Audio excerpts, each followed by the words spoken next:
మనం చూస్తే గనక అక్టోబర్ 7, 2023 ఈ రోజున హమాస్ ఇజ్రాయెల్ పైన మెరుపు దాడి చేసింది. ఆ దాడిలో దాదాపు 1200 మంది ఇజ్రాయెలీ సివిలియన్స్ ని చంపేసింది. 250 మందికి పైగా క్యాప్టివ్స్ గా పట్టుకెళ్లిపోయింది. దానిలో ఈ రోజు కూడా 58 మంది వాళ్ళ చేతిలో ఉన్నారు, హమాస్ యొక్క చెరలోనే ఉన్నారు. ఈ సందర్భంగా ఆ రోజు నుంచి ఈ రోజు వరకు యుద్ధం జరుగుతూనే ఉంది. గాజా పూర్తిగా అతలాకుతలం అయిపోయింది. ఇజ్రాయెల్ చేతిలో దాదాపు 54,000 మంది పాలస్తీనియన్స్ గాజా స్ట్రిప్ లో ఉండేవాళ్ళు మరణించారు. ఈ టైంలో ఇజ్రాయెల్ ఎక్కడ తగ్గట్లేదు, డిస్ప్రపోర్షనేట్ గా ఫోర్స్ వాడుతుంది అనమాట.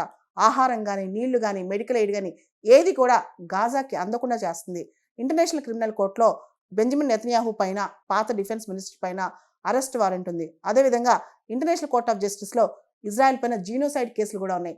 వీటన్నిటిని ఎదుర్కొంటూ ఏం జరిగినా సరే హమాస్ని, హెజ్బుల్లాని వీళ్ళందరినీ పూర్తి స్థాయిలో అంతం చేస్తా అని చెప్పి ప్రతినబూనింది ఇజ్రాయెల్.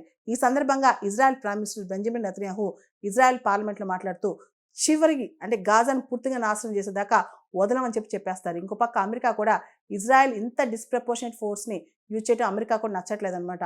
అండ్ డొనాల్డ్ ట్రంప్ ప్రభుత్వం వచ్చిన తర్వాత గాజాని రీజునేట్ చేయడానికి సపరేట్ ప్లాన్ కూడా వేసింది.